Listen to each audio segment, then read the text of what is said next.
Today I'm taking you behind the scenes of a wedding that I filmed, but there's a catch. I had no second shooter. I shot the entire thing on my own. By the end of this video, you'll know how to structure your coverage, protect your audio, and survive unpredictable moments, blocked shots, chaotic environments when you're the only person behind the camera. So what we had on the wedding day is 3 sessions. The first one was an outdoor pre-wedding shoot that had the first look, that had the shots with the family and with friends, bridesmaids, groomsmen, everybody. And some specialty shots that we used in the promotional or recap video. The second shoot was in the ceremony itself, and that was in a Greek Orthodox church. It was actually indoors in natural lighting. We had to deliver a full 1-hour ceremony uninterrupted with the recap video. Nothing can be chopped off and no mistakes can be made. After that, we had a short photo session at the church, and finally we had the reception or the party at night. Before you go to any shoot, you should know what are you shooting, when are you shooting it, and what are your deliverables. So don't leave stuff at home that you might need or overpack stuff that you actually had to carry around but you don't need. Knowing all of this, we can talk about gear. Today we have a wedding shoot and we have 3 rigs. Because I was shooting solo, I had to have 3 cameras and 5 microphones. I'll explain the 5 microphone situation later. The first one would be stationary, which is this one, the FX3,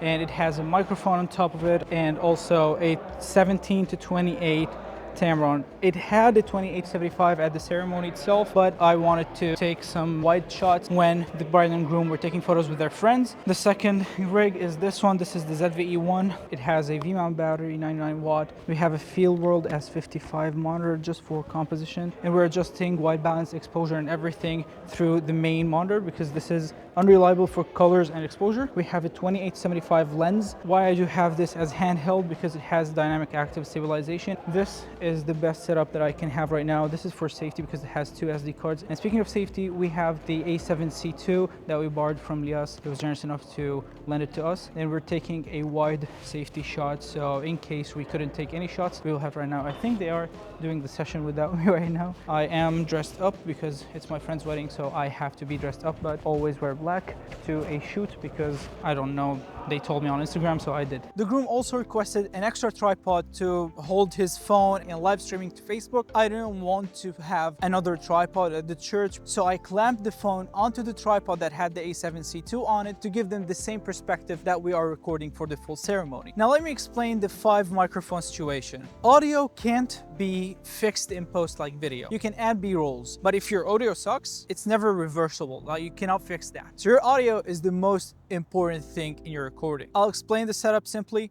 We had 2 pairs of wireless microphones and 1 shotgun. All the wireless microphones were recording internally. I had 2 DJI Mic 2s, one hidden at the church inside of one of the candle holders. The second pair was a Rode Wireless Pro. One of them was used as a lavalier mic for the priest, and the second one was actually attached to the shotgun mic, which was the DAT D3 Pro. So you might ask me, why did I have a shotgun mic connected to a wireless microphone, then connected to a camera? The DJI was connected to the A7C2. The Rode Wireless Pro, which was the main microphone, was connected to the main camera, which is the FX3. Of course, all the microphones are recording in split mode. So each microphone would have a separate channel. You would hear one of them in the right ear and one of them in the left ear.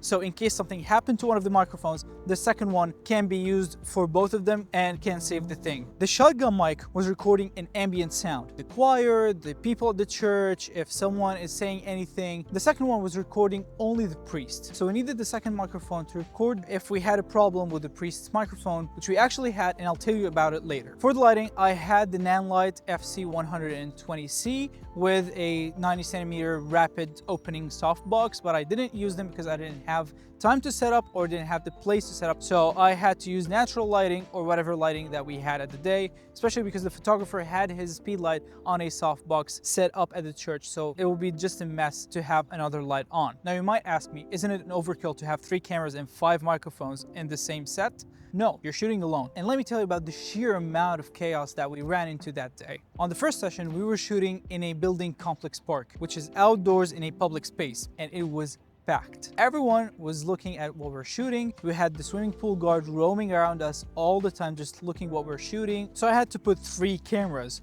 to get all of the angles. I didn't want anything to interrupt the shot, especially with both of their families roaming around us and trying to take photos and videos and trying to adjust the cameras sometimes because they see that this is better. It was a total mess. So having 3 cameras actually saved my butt, especially on the first look. When we were doing the first look, I had 2 cameras. One of the cameras had the groom's face and the bride behind him just putting her hand on his shoulder, and he would turn around and look at her and we would get his expressions with the second camera that was on the side. And the third one was handheld and I was moving around taking a couple of different angles. Now the problem was the exact same moment that the groom turned around to look at the bride, one of the bridesmaids just stood in front of the camera and nobody told me. I wouldn't know about that until I got back home. So always remember that locked cameras are blind. You cannot see what they're shooting and you're just relying on luck. You should always focus on the camera in your hand. This is your safest option because you know what you're shooting. On the second shoot, as I told you, we had to deliver a full 1-hour recording of the ceremony uninterrupted. And this is where things got a little bit crazy. I had to set all cameras within 5 minutes. So I was chit-chatting with everybody and trying to set up my gear and trying to tell the photographer where I'm going to put the cameras and laugh the priest and put all of these. And the bride arrives. I asked the parents not to let her out of the car because in their culture, the bride's father would hand over the bride to the groom at the church's door. So I had to be there. What I did is that I set up the cameras as fast as possible and I missed one thing that I'll tell you about later when we'll talk about post-production. So everyone was waiting around, their parents, and the father was on the car's door. What I did was take a wide shot with a 28-75 on my ZVE1, and then I would turn around to the bride, shoot the part where she comes out of the car, I'm gonna give her to her husband, and then they go into the church. And I forgot to switch into dynamic active stabilization. I got incredibly shaky footage. I was walking backwards and not in a ninja walkway, and the footage was extremely shaky. And I noticed that when we just arrived at the altar, I was like, what did I do? I just did not look at the camera. I trust dynamic active stabilization, and I had to act fast, and I actually compromised on dynamic active stabilization. I fixed it actually in post by slowing it down, but it was not a safe situation. And I didn't have a camera that shot the bride and groom coming into the church. I had both of the cameras facing the altar. Speaking about the cameras facing the altar, both of them were directed in a wrong way. When they stood, they were like standing to the right of the frame, so I had to adjust the cameras after they started the ceremony. Because I had 2 cameras and I was shooting in 4K, I managed to crop in post-production and get like a tight shot on them, and then I had the second camera adjusted. So after the ceremony ended, we had a short photo session at the church, and the groom and bride were extremely tired, so we didn't want to make it that long, and I didn't manage to take enough shots. I took 2 only, and one of them was the match cut that I wanted between the outdoor photo session and the indoor photo session, which didn't turn quite well. I couldn't use it. The second shot was taken before in the outdoor ceremony, and I took an exact same replica at the church. I used that as the match cut, and it looked incredible. Some shots we usually take by luck, and yes, it happens. And the good videographer is the one that can leverage that can look at all of the shots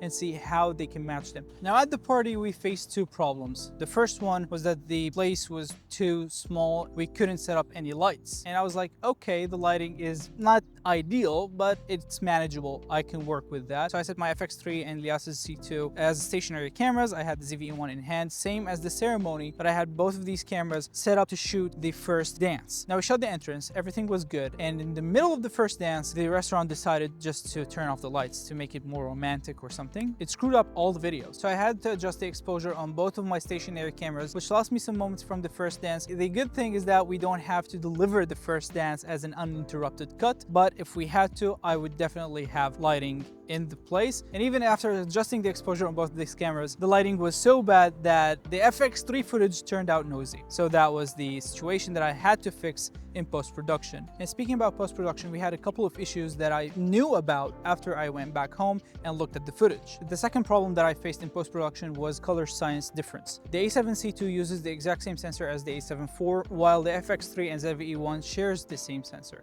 So there was kind of a bluish hue to the A7 IV or the A7C2 sensor, and I fixed it in coloring in post, but in the big ceremony, that's 1 hour, I just didn't care because this is not going to be published. This is just for the bride and groom, and I didn't want to spend a ton of time adjusting the color when I can't adjust the audio, because we ran into one issue. The issue that we faced with audio was that the priest started speaking in the middle of the ceremony to the other priest, and the lavalier mic picked everything up. That's when I used the shotgun mic that was outside, and it was a lifesaver that I had internal recording in both of them, and it was in split mode. So I was giving the right channel to the priest and the left channel to the DTD3 Pro, and I switched in the middle of the ceremony just because the priest started speaking. And it happened a couple of times, and we saved our audio by switching the channels. And lastly, because the photographer was moving around the church taking like all kinds of photos, I had to switch between the A7C2 and the FX3, because I cannot have it interrupted because the photographer just went in front of the camera, and I can't have them in the frame because it's unprofessional. So I had to have two stationary cameras and one handheld that took the cinematic shots for the recap video. We'll show you the recap video at the end, so stick around if you want to see that. Now, after going through all of this, let me give you some tips of what you need to do when you're shooting a wedding solo. If this is your first time doing it, if you don't have experience in shooting events, don't look for cinematic. Just look for practical, cover the event, give them the video that they are looking for, because they don't look for cinematic. They're looking for someone to record their wedding. The more experience you have, the better shots you will take handheld while covering the event. And that's what I actually used. I used my experience to cover the event and give them a cinematic recap video. You'll definitely need 2 extra cameras, because one of them is not enough. You saw all the problems that we went through, and it's not an overkill to borrow a camera or rent a camera if you want to cover the whole thing in a safe way and keep your mind at ease when you're shooting your handheld shots. The third thing is that redundancy is a must. You have to have redundant recording on one of your cameras. I had 2 SD cards on the FX3, so if one of them fails,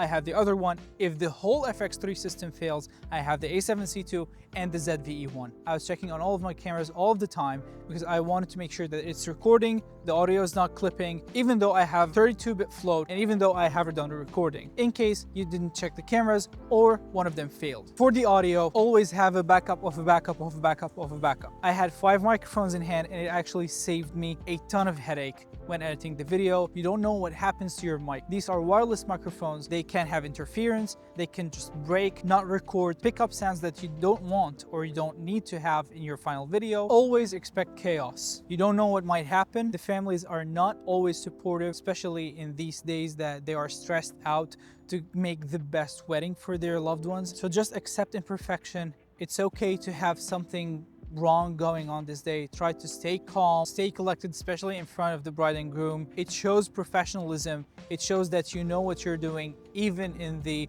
worst case scenario that you might face. And lastly, always have an SSD, a laptop on you to have a backup, and have a ton of memory cards. Never format your memory cards unless you have 2 backups of them. Back up the SD cards onto the SSD and keep it on the side, and use another one, use a fresh one. I know that SD cards are getting expensive, but investing in SD cards is one of the most important things, because if one of them is full, you don't have anything to record on. It was a very exciting day that we had, a lot of problems to solve, and a very great experience to learn from. If you like this video, please hit the thumbs up, subscribe to the channel if you're not already, and comment down below what you want to know about next, and I'll see you in the next one.